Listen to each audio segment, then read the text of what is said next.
Do I have everybody's attention now? Yo, bien sûr, Catch Attrape, la chaîne on parle catch. Aujourd'hui, review de SmackDown du 14 août 2020.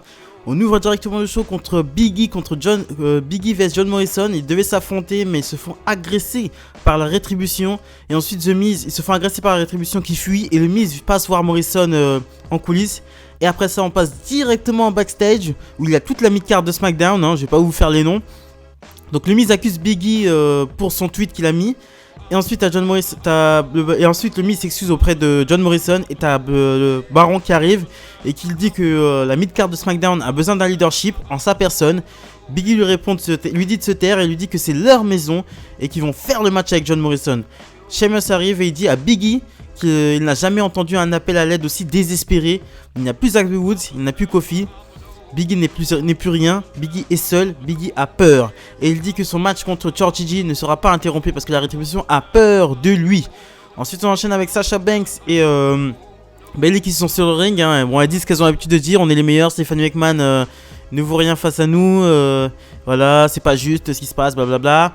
Elle nous annonce les participantes à la bataille royale pour déterminer celle qui affrontera Bayley à SummerSlam. Bon, du côté de NXT, je crois que t'avais Tegan Knox, Salty Blackheart.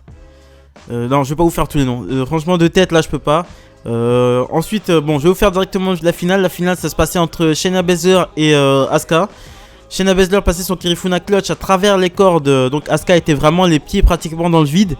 Et ensuite, en fait, Asuka a juste eu à pencher un petit peu sa tête vers l'avant, ce qui a fait passer Shayna Baszler par-dessus la 13e corde. Et victoire de Asuka et Shayna Baszler qui passe vraiment pour une grosse conne. Shayna Baszler qui a touché le fond depuis qu'elle est arrivée dans le roster principal. Hein. Elle a vraiment touché le fond, ça me déçoit. Je trouvais qu'elle était excellente du côté d'NXT. À chaque fois qu'ils font venir les gens dans le roster principal, ils font comme si le roster principal c'était la Champions League, quoi, tu vois, et que NXT c'était la Ligue 1. Bon, alors que c'est pas du tout ça, parce que Shayna Baszler, je sais pas, franchement, Shayna Baszler, ils l'ont fait toucher le fond depuis WrestleMania, c'est le néant total, quoi. C'est vraiment le néant et je suis vraiment déçu de son utilisation. Je préfère qu'elle reparte à NXT, quoi. Là, donc, ça veut dire que Asuka affrontera Bayley en tant que championne de SmackDown et Sasha Banks en tant que championne de Raw à SummerSlam. Est-ce que c'était vraiment nécessaire de faire affronter Asuka les deux? Non, c'était pas nécessaire. On aurait pu donner la chance à une autre personne. Voilà. C'est juste pour... ça n'a aucun sens. C'est juste pour mettre encore Bayley et Sasha Banks ensemble. Ils peuvent pas séparer le temps d'un show Bayley et Sasha Banks. Je trouve ça dommage. On retrouve Mandy Rose en backstage. Mandy Rose, ça y est, c'est officiel. Elle défie Sonya Deville dans un match Air vs Air match à SummerSlam. Donc il y en a une qui finira chauve à SummerSlam. On enchaîne ensuite avec Nikki Cross qui s'excuse Nikki Cross qui a participé à la bataille royale, qui s'est fait éliminer par Bianca Belair, je crois. Ouais, je crois, mais je suis pas sûr. Hein. Donc, elle s'excuse envers Alexa Bliss pour son comportement complètement égoïste et sans cœur qu'elle a eu ces 2 dernières semaines envers Alexa Bliss. Alexa Bliss lui répond que tout va bien et Nikki Cross dit à Alexa Bliss qu'il faut qu'elles aillent dans un endroit un peu plus safe pour discuter. Mais Bliss lui dit non, elle doit rester et elle veut des explications de son ami Braun Strowman. Shawn Michaels, il nous a annoncé que Shawn Michaels sera de retour à Monday Night Raw pour avoir des explications. Pour avoir des explications pour ce qui s'est passé avec Flair la semaine prochaine. Il se prendra sûrement un punt kick de la gueule, ça c'est sûr. On enchaîne ensuite avec Sheamus contre Shorty G. En fait, l'histoire du match, c'est que Shorty G avait emmerdé Sheamus dans son match. Il avait coupé son match contre Matt Riddle la semaine dernière. Ouais, contre Matt Riddle la semaine dernière. Il avait interrompu son match contre Matt Riddle la semaine dernière. Et Sheamus lui avait foutu un brock kick dans la gueule pour le punir. Bon, le match là, c'est bon. Victoire rapide, hein, victoire de Sheamus avec un brock kick, rien à signaler. AJ Styles est sur le ring. Le champion intercontinental AJ Styles est sur le ring. Il est avec un tableau et un mec. Et ensuite, en fait, il nous explique que sous le tableau est écrit son prochain challenger. Styles découvre le tableau et on découvre que c'est marqué AJ Styles. Et il dit que personne ne mérite d'être sur le ring avec AJ Styles. Jeff Hardy arrive. Il dit qu'il respecte AJ Styles. Il dit qu'ils se connaissent depuis longtemps. Et il dit que pendant le tournoi que Styles a gagné, il a perdu Il a perdu sans avoir pu disputer son match puisqu'il avait eu un accident de voiture dont on ne sait pas du tout le coupable et dont à mon avis ça a été balayé sous le Porsche. C'est encore une storyline qui a été balayée sous le porche. Il dit qu'il voudrait sa chance pour le titre intercontinental. Et je crois que, attendez, je crois que Jeff Hardy avait été remplacé par Styles. Hein. Je suis pas sûr, mais je crois que Jeff Hardy avait été remplacé par Styles dans le tournoi. Et c'est comme ça que Styles est arrivé à SmackDown. Je sais pas, je me rappelle plus. Ça fait beaucoup de je me rappelle plus, hein, je sais. Et il dit que, voilà, Jeff Hardy dit que Styles lui répond la même chose. Il dit qu'il le respecte beaucoup, qu'ils se connaissent depuis longtemps. Que tout le monde voudrait les voir s'affronter. Mais est-ce que Jeff Hardy mérite d'avoir son nom sur le tableau? C'est vrai. Mais que est-ce que Jeff Hardy fera face à AJ Styles? Il répond que non. Jeff Hardy ne mérite pas de faire face à AJ Styles. Et ensuite Jeff Hardy lui porte un Twist of Fate et écrit son nom sur le tableau. Donc nous aurons la semaine prochaine Jeff Hardy contre AJ Styles pour le titre intercontinental. Grande métallique. Et j'aimerais bien que AJ Styles continue à venir avec ce nouveau tableau, et que ce soit une sorte de gimmick, comme le Jericho, le bouquin de Jericho là, la liste de Jericho. Là, ce serait bien le tableau de Styles, qui mettrait ceux qui méritent de lui faire face sur le ring. Ce serait sympa qu'il fasse ça, parce que ça devienne son nouveau gimmick en fait, qu'il vienne emmerder tout le monde avec ce tableau. Ce serait large, ce serait cool. Franchement, ce serait cool de miser là-dessus. Grande métallique fait face à Shinsuke Nakamura. Cesaro a battu Lince Dorado la semaine dernière. Cette fois-ci, c'est à Nakamura et Metallic de s'exprimer sur le ring. Pendant le match, nous avons le retour de Kalisto qui fait un Huracan Rana à Cesaro. Nakamura il distrait. Et Grand Metallic en profite pour placer son Springboard Elbow pour la victoire. Matt Riddle est interviewé. Il est coupé par Shorty G qui s'excuse de son comportement de la semaine dernière, d'avoir fait un heel turn en gros. Il propose une poignée de main à Matt Riddle, qui accepte, mais c'était une ruse pour que Baron Corbin l'attaque par derrière. Alexa Bliss s'est interviewée par rapport à ce que Braun Strowman a dit la semaine dernière sur elle.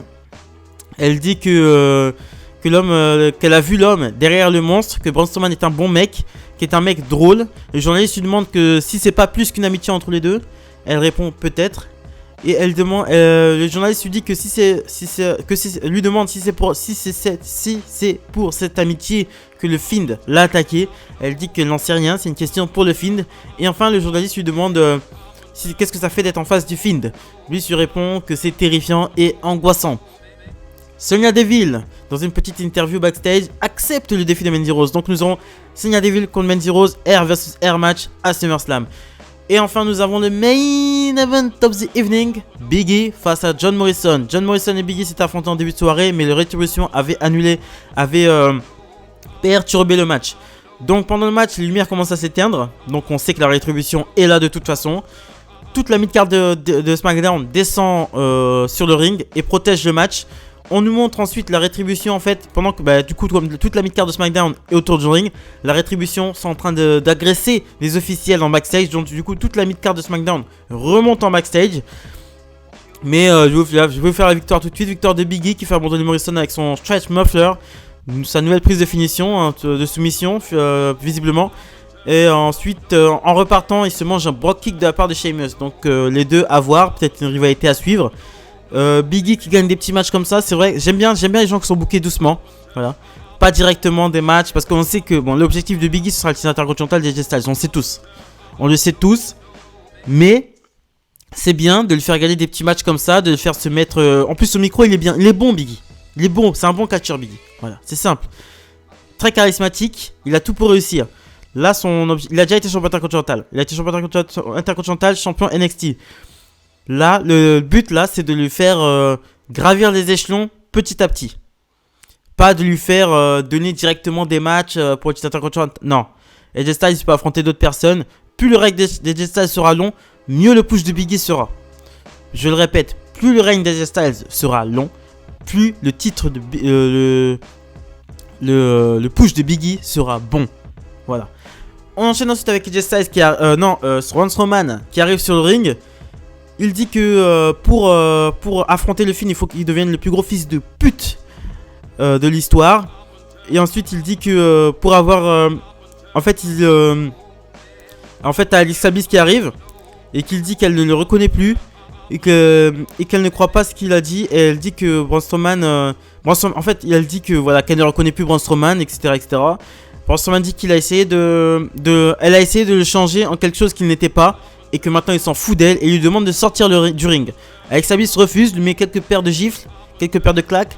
Styles finit par la porter, sans doute pour attirer le Fiend. Les lumières s'éteignent Et ensuite, Braun Strowman fout Alexa Bliss à terre.